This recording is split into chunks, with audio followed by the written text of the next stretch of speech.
Já trabalhei em muito assassinato. Mas essa merda é diferente. Deixa eu te perguntar. Quantos pedófilos já pegou? Com o de hoje, 288. Nada mal, não é? O fato é que é a rede de crime internacional de crescimento mais rápido que o mundo já viu. Um pacote de pó só dá para vender uma vez.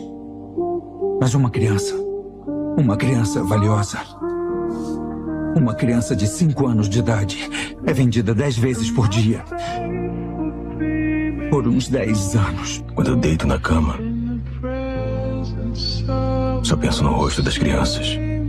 E quantas crianças achou? Existe a possibilidade da maioria das crianças estar fora dos Estados Unidos. Me puedes chamar Timoteo.